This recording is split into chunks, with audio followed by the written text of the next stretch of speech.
Nós temos uma avaliação de que a construção passa, já tivemos a oportunidade de conversar isso numa outra ocasião aqui mesmo, passa pela retomada de um ciclo de mobilização social.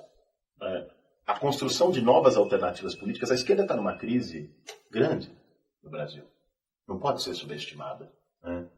Eu acho que nós podemos falar, sim, no fim de um ciclo político.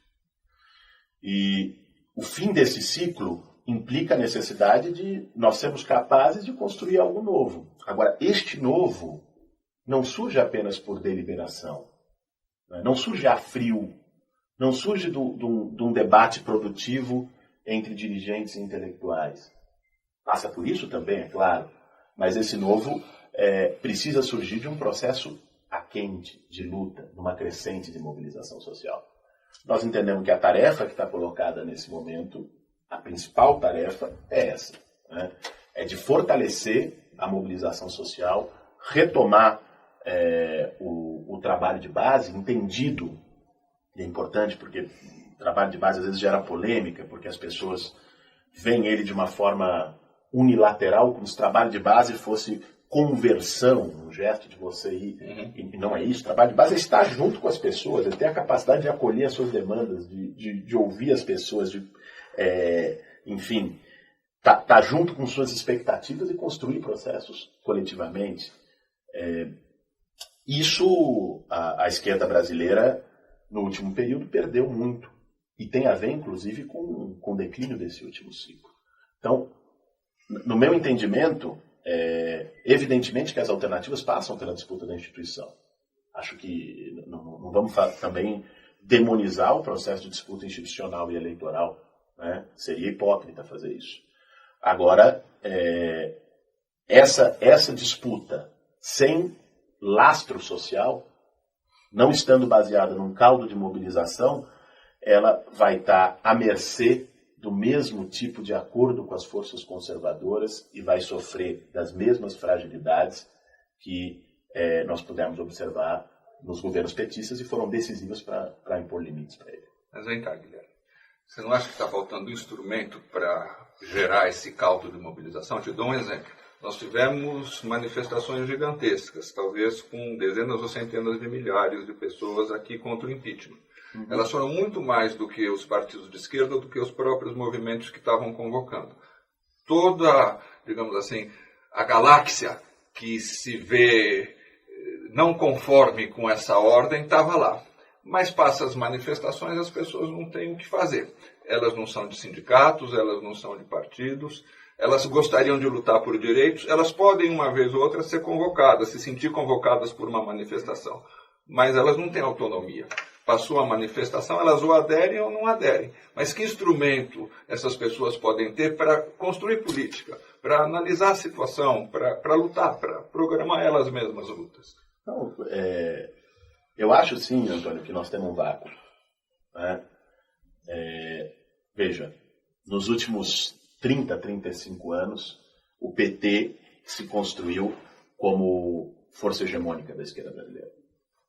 Serviu como um guarda-chuva que unificou tanto movimentos sociais, militância organizada, disputa parlamentar, também este caldo de militância difusa, de ativismo, ou de pessoas que são progressistas, simpatizam com a esquerda e que, de algum modo, estavam cimentadas nesse bloco.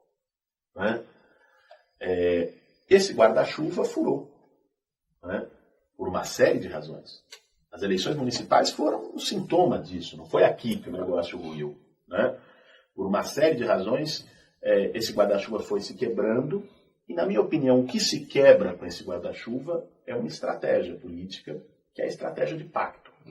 A estratégia de acreditar que é possível, num país como o nosso, ter um processo consistente de avanços sociais sem ter rupturas. É possível avançar no consenso, sem enfrentamento, sem amplas mobilizações. Isso marcou o processo petista. Então, você garante uma política de valorização do salário mínimo expressiva, importante, que não deve ser subestimada. Você garante programas sociais importantes. Você garante pobres e negros na universidade como nunca na história do país. Você garante avanços na renda do trabalhador, crédito barato para o povo poder consumir. Isso é um avanço. Né? Agora, isso se fez ao mesmo tempo com garantias ainda maiores de continuidade para os setores que sempre mandaram o Brasil, para a Casa Grande. Isso foi feito sem qualquer conflito com privilégios. Isso foi feito sem movimentar a sociedade, né? Numa lógica de governabilidade pensada estritamente através do parlamento, não pensada através das ruas. Isso se sustentou enquanto haviam condições econômicas para que o ganha-ganha dos dois lados persistisse. A partir do momento que a crise econômica vem com peso, esse processo vai ruindo pouco a pouco, né? E essa estratégia, lamentavelmente, o PT não parece, mesmo agora, disposto a enfrentá-la e abandoná-la. Então, para seguir e chegar na tua questão, isso cria aquele campo, que era o campo hegemônico, está muito fragilizado.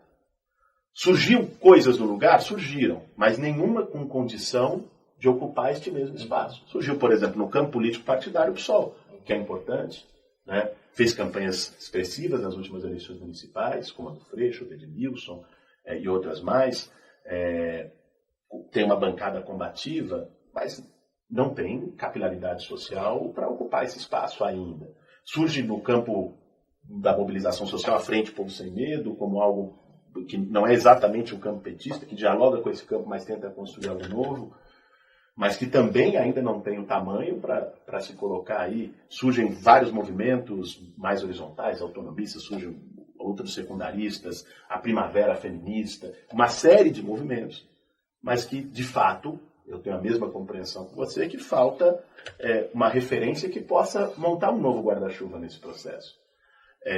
Isso é angustiante? Seguro que é.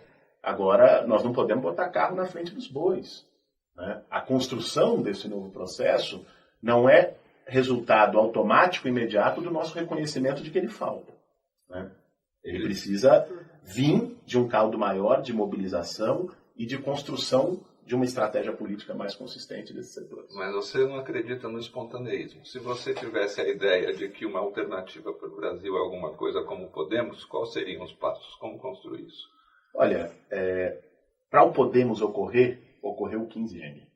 Ocorreram centenas de milhares de pessoas nas ruas, num caldo que alguns poderiam fazer. Bom, no Brasil ocorreu junho de 2013, mas acho que os registros de 15M em junho de 2013 não são exatamente os mesmos, né? Lá, na Espanha, o 15M tem a ver com composição social, com outras realidades. O 15M pôde ser canalizado muito mais pela indignação à esquerda. Aqui no Brasil, a vertente que se fortaleceu mais de junho de 2013 foi a vertente à direita. Nós vimos o que aconteceu nos últimos anos. Então, o que eu quero dizer com isso? Eu, de fato, não acredito no espontaneísmo como regra da política, mas acho que a espontaneidade da mobilização tem o seu papel, né? Então, nós temos que fazer a nossa lição de casa. E a nossa lição de casa é retomar uma capilaridade, uma capacidade de mobilização importante. Por que nós não conseguimos vencer o golpe? Tem que começar daí. Né? Por que nós está passando um projeto de regressão social sem precedentes na história do Brasil, né?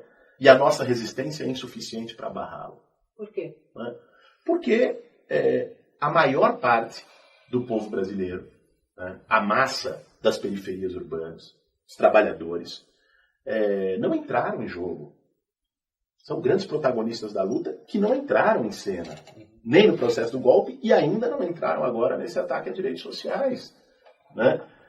Nem de verde e amarelo na Paulista, nem conosco na luta contra o golpe. Então, a grande massa assistiu o impeachment pela televisão como se fosse uma briga entre políticos, como se não tivesse nada a ver com eles, né? Então, ou a gente recupera a capacidade de dialogar e de construir conexões e movimentar, claro que não é a revolução, mas ao menos uma parte dessas massas populares urbanas, ou nós vamos estar muito pouco credenciados para poder falar de uma nova alternativa política de esquerda no Brasil.